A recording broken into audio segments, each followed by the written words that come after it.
Hey everyone, hope you're doing well. I'm Lucas and welcome back to another track guide here today on F122 for Brazil. And without further ado, I'm going to show you guys a hot lap and then we're going to analyse it.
So just like any other track, Brazil is no exception. We want to, get as much top speed as we can going into into the start of a lap. So you'll notice my line through here. Now, some people do it a bit more extreme. Some people, take a really wide line, but you're sort of approaching the Vmax of the car, if you like, where the top speed, plateaus a little bit towards the end of the straight. So as long as as you can see here, we're not taking a super short distance here, but equally we're just minimising the scrub and the steering. So what I'm saying here is we're just trying to maximise the speed, and we're doing that by, little steering as possible, getting a straight cut across the line, and yeah, we have a good top speed going into the lap. Now, this is turn one. You have a few options.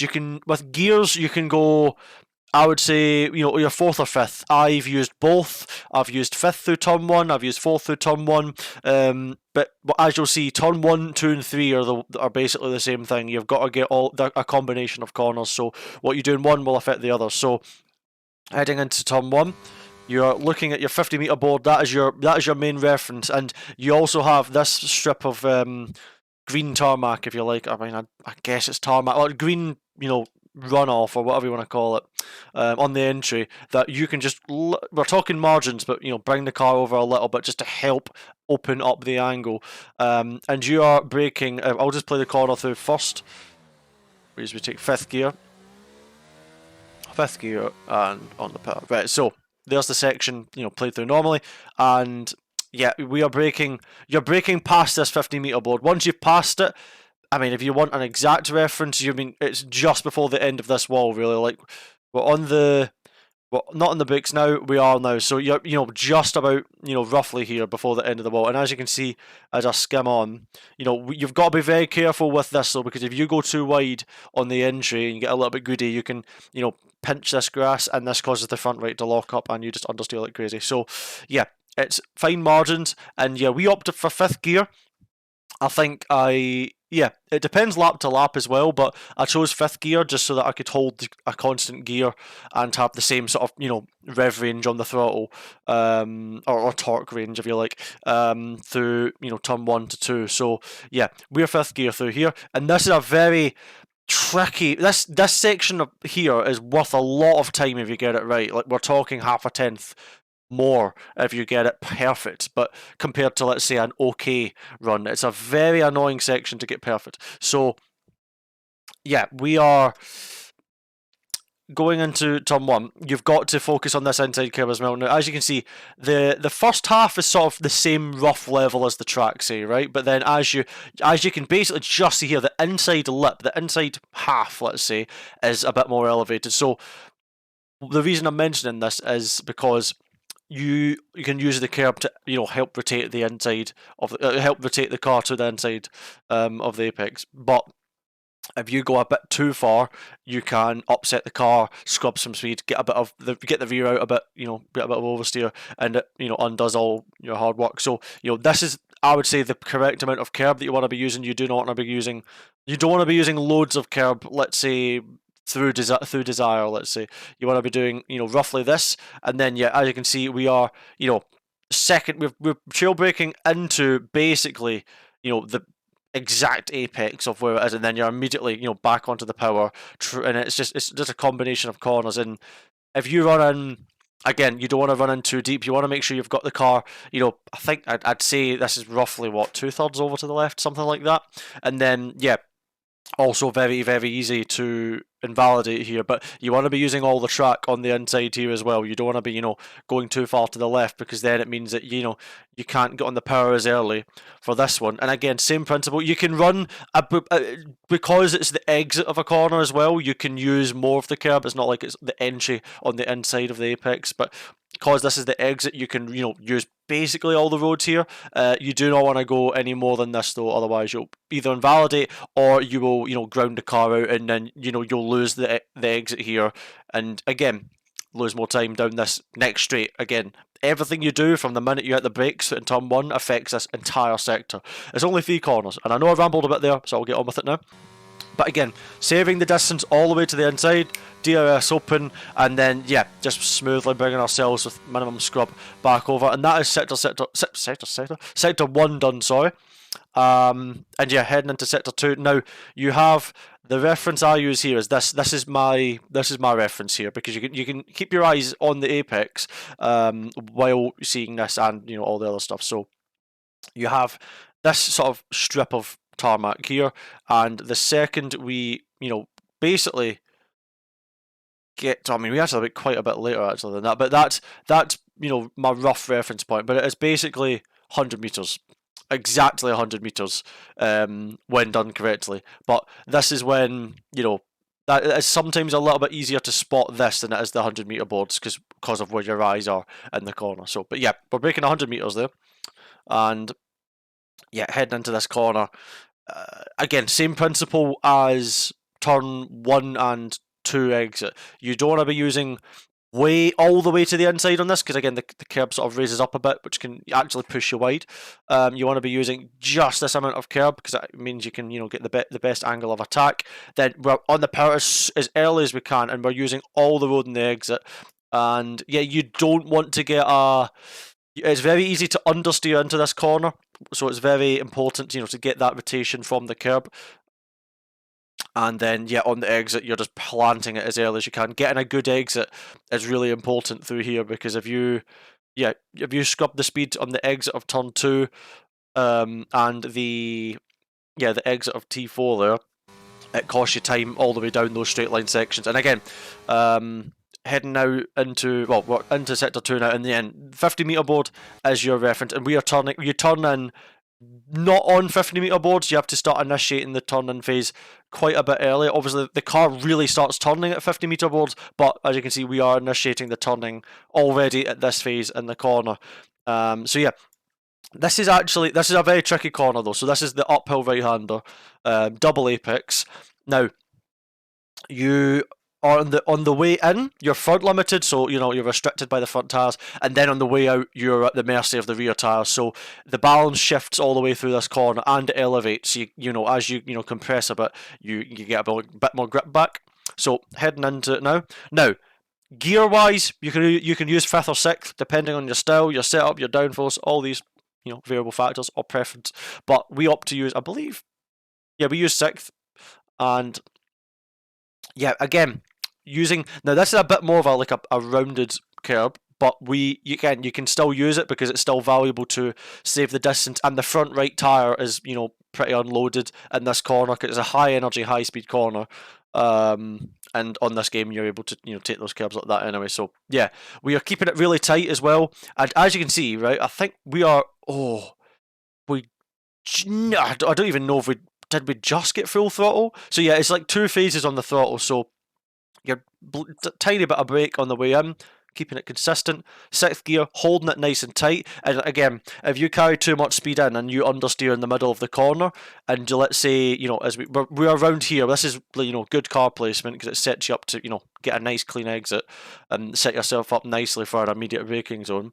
If you get it wrong, you'll understeer it wide out here, probably invalidate there, and yeah, you'll just lose time. So again, all the corners interlink in this sector, or this track in general. So yeah, back to the throttle, you can see we're borderline full throttle there. But then, you know, as we reach this apex, we need to feather out a little bit, but back to full power now. We can see the steering just feeling the limit as the balance. Once we reach this, you know, the clipping point, the second clipping point of the corner, you can see that, you know, me just finally adjusting the rear end, because the rear is really on the limit at the exit of this corner. And now into this braking zone. Now, this is a really, really hard corner to get right. It's really heavily down to your trail braking, but also how you utilise the track width. Now, as you can see, it's actually pretty flat here, but you're not immune to locking up. It is still quite a... If you get it wrong, you can still get punished for this. But, yeah, we are braking in a straight line initially, using literally every millimetre we can on the entry, which is really, really important. So you want to make sure you're using all this track on the entry, because it does increase... you know, the angle of entry, or it improves the angle of entry, sorry. Braking, you know, we're braking really heavily in a straight line, and then you're turning in basically just before the curb ends. Just, you know, we're basically just skipping over the edge, the corner of the grass there. And yeah, as we are, you know, braking heavily, we're down to third gear. And you can hold fourth into here as well, but again, it comes down to preference, your setup, whatever it may be. We're going down to third gear, and yeah, it's just all about trail braking into here. It's just bleeding. The more lock we apply, just bleeding out of that brake. And then again, using all of the apex curb. Such an annoying corner, because so often you'll miss this apex or end up too early. To get this corner right, probably one of the hardest on the track. Now, then obviously you've got to set yourself up for this left-hander. But a trick that a lot of drivers use, myself included time to time as well, is you can attack this right-hander that we're in at the moment quite deep. And even now on this lap, we're quite far over to the right, but an alternative option that you can do is we do a bit of a different line on this lap, but I actually don't remember what setup this was I was using, so that might have been a factor in it as well. But because I think this isn't the setup I used for at Esports. I mean, it was still a respectable lap, relatively so. I mean, but yeah, I mean, I'm rambling. But yeah, my point being though is you can actually have the car, you know, almost a full car width more to the left, running onto this white line. And the reason for that is this curb and this corner, it's your best friend from the entry to the mid corner, because it keeps the car, you know, tucked into the apex. It helps, you know, keep that, you know, helps rotate the car in. And stops understeering a little bit. So, but what we do here is we open it up a much more, and we use a lot of it, you know, on the middle phase of the corner. And then throttle pickups are challenged as well. And obviously, we're holding third gear through here, and you can do a lot of, again, it's very flexible. You can be in fourth gear the whole way, third to fourth on this transition. We go third gear, you know, all the way in my corner, using a lot of curb. This is probably what I mean, this is probably not even the line that I use most of the time. Like, I maybe take a slightly more shallow line, for example. I usually maybe I go a little bit more shallow and use more of the curb at you know, the initial phase here. But it's, you know, at the end of the day, whatever's fastest for you will be the best. Now, yeah, we're quite a bit on the power, and yeah, trail braking wise, you can see just a tiny bit of brake. You do not want to overload the front. You've steering on the way in. Then it's important to get the power down on this exit. So yeah, you're keeping it tucked in. Circuit rises up, so you know, you get a lot of grip. And yeah, we're holding the thought, banging it flat. Now, just, you know, as we're reaching the, you know, the exit, using all the road. I know it's very bread and butter stuff. I know I'm being quite repetitive with, you know, braking, trail braking, but, you know, I'm trying to sort of just top my way through it. And then this one's very easy to lock up the front tires into here.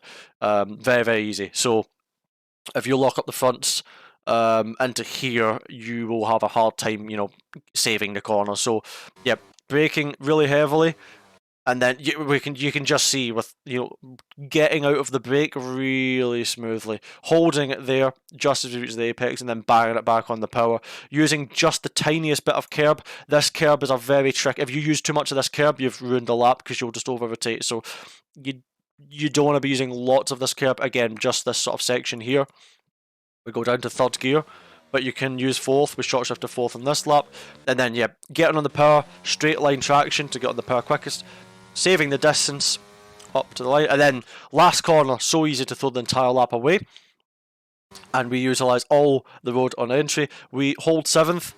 We go down to fourth gear. Now, this is where you've got to be extremely precise, because on this apex you have, again, one of the more rounded curbs, but it's slow speed. So you basically, I mean, we don't even hit it on this lap, which is, you know, perfectly fine. You can run this corner nice and clean and then just bang it on the power, and we'll get to the exit in a second. But if you want, you can just, and I mean just, about nibble with the front left tyre this inside curb, just to rotate the car and point it a bit more straight for the exit. But you do not want to be mounting this curb, so you can run it smoothly up to this, you know, in line, and it's fine. And yeah, you just want to get on the powers, you know, with full power. Now, you do not want to use all of this exit curb, because there's a sharp drop off right on the edge of, you know, grip, and yeah, it can actually spit you off in all sorts of directions. And yeah, I know I've rambled a bit more in this video, but yeah, then you just, you know, keep it nice and tight to the line, DRS open, save the distance in, and that's a lap. I know I rambled a bit more on this one, but I hope I gave you guys a decent insight. So thank you very much for watching. Hope you have a great rest of your day. Let me know if this was a useful track guide down in the comments below, because I'm always trying to learn, you know, how to improve these videos. I know I ramble too long, and that probably puts people off a bit into terms of tuning in, but I try and at least give you guys some you know, decent information. Or maybe not, maybe I'm not, maybe I don't give you guys decent information, who knows, but just let me know in the comments, and yeah, I will see you guys in the next one. So take care, love you all, ciao.